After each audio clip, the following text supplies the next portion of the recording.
I told you guys we are rebuilding this car and we're doing it right. This might be a different scene because normally we're not inside when we're starting the video. But that is because we got a giant care package from Cobb, which is finally going to make my 2002 Subaru WRX how it should have been from when I bought it. So let's go put it in.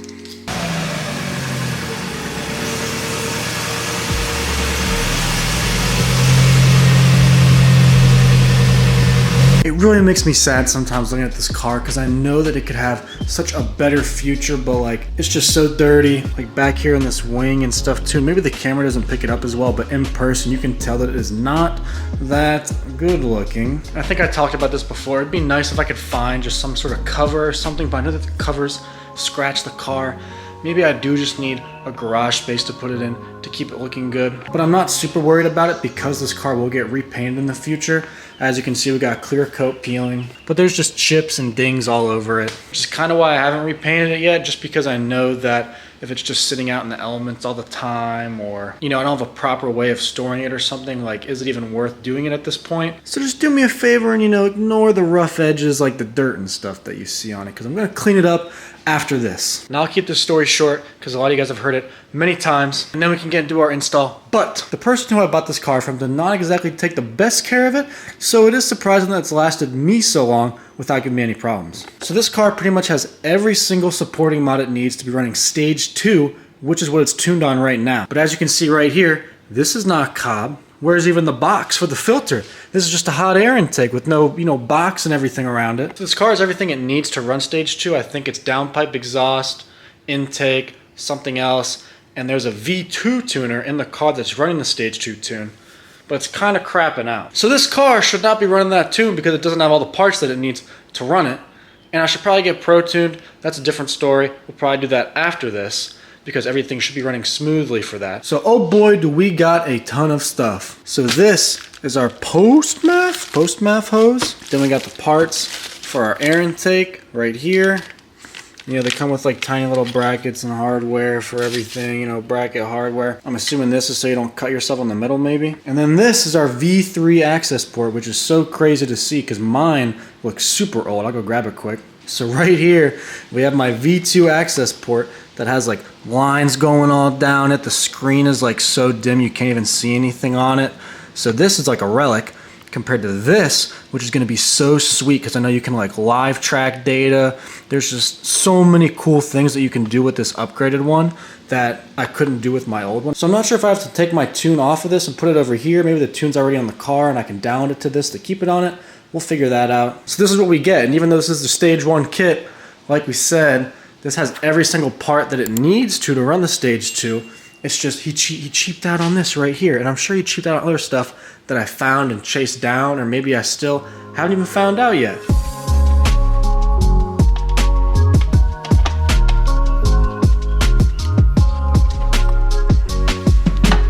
So this part's pretty easy. We just put this rubber stuff on here, you know, drop the box, and then a couple bolts down there. You just bolt onto it. But we have to rerun these right here, so I'm gonna have to like clamp these off or something so liquid doesn't spill everywhere. But we got our two tubes here that we can replace it with, that the kit came with. Whoa! I wasn't prepared for this. I guess I should have thought about that. All right, now we've got our lines around. You kind of can't see them because they all blend into this little thing right here. We got the big one put on here. I had to put a different clamp on because it just was not clamping with the ones that came on it. And this is a little ugly, but you know, you gotta do a little jank stuff while you're installing things, right? This one actually turned out better. Clamps actually fit on it and everything, and I trimmed it a little bit just so it would tuck in there, right? Because I don't have the stock air box. You're supposed to put clips on here to hold both of them, but I think tucking them in here should be just fine. Now we can install this onto here, plop it in like that, but actually stick it through the hole, and then put our filter in there, and then we're just about done. Okay, now that we got that, we can go ahead and install this, but I'm probably gonna put the intake on here first. That way it's a lot easier to slide in there, hopefully, in one piece, and I don't have to try and fit it on wherever it's in the car. But our MAF sensor is also on here now, so that way we can actually get the readings that we need.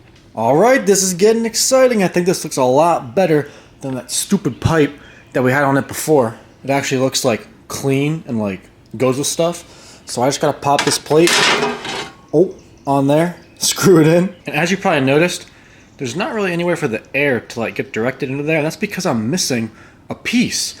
It sits like right here, and it's a duct that will pull in the air, and it actually diverts it into the stock air box. But it's a duct. I think it's like 15 bucks or something. But I'm missing that. So technically, it's still a hot air intake until I get that. But whenever it comes, I'll just pop it on quick. Maybe it'll be a short, something like that. That's the last piece we need, and this will be all clean, and I will no longer have a hot air intake. So let me do that quick. Then we'll go ahead, set up our new access port. Okay, so I plugged in our OBD2. It's probably good to test this thing out before we set it all up. This thing feels premium compared to my last one. Holy crap. Oh, am I gonna lose my stage 2 tune? We should probably not do that then.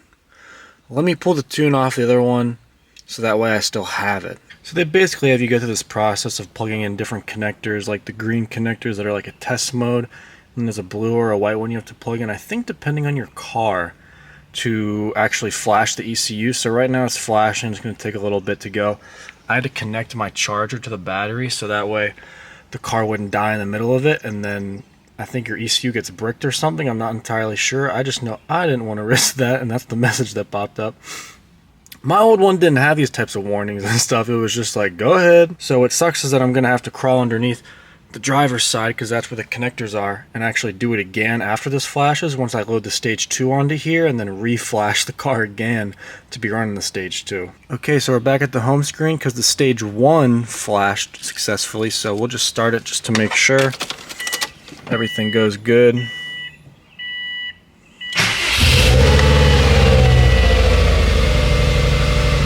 So a lot of these options are kind of the same to what my old access port had. It's really just these gauges that I really wanted, where you can see a bunch of different readings at the same time. So I think everything seems fine. I'll shut it off. I'm gonna go ahead, pull the stage 2 tune off of that access port, load it onto our new one, and then from there I can flash that, and then we'll finally full mount this. Okay guys, so I think everything is finally at 100%. If we go in here and show current map, you can see that it's currently running, you can probably see a little bit, V400 of the stage 2 93, which is what this car was running before with the last tuner, but I had to reflash it and stuff. Maybe I could have skipped a step somehow and not had to do all of that, but it's nice to see that we finally have everything running perfectly for this car. Let's start it here and see how she runs.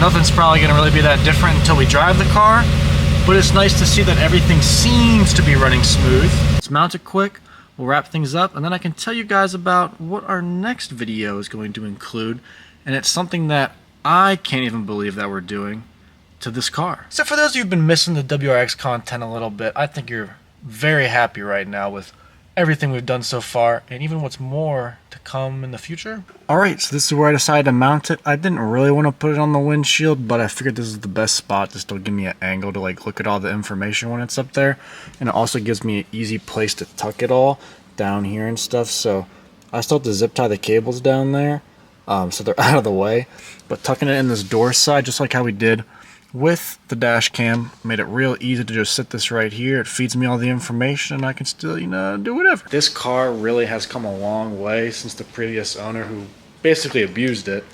He ran a bunch of eBay parts on it, a bunch of stuff that was kind of crap, like the eBay intake that you saw, and even just some of the like exterior mods to the car really were just not tasteful at all. So maybe it's even worth me going and doing another build review, because I think it's 3 or 4 years this summer I've had this car.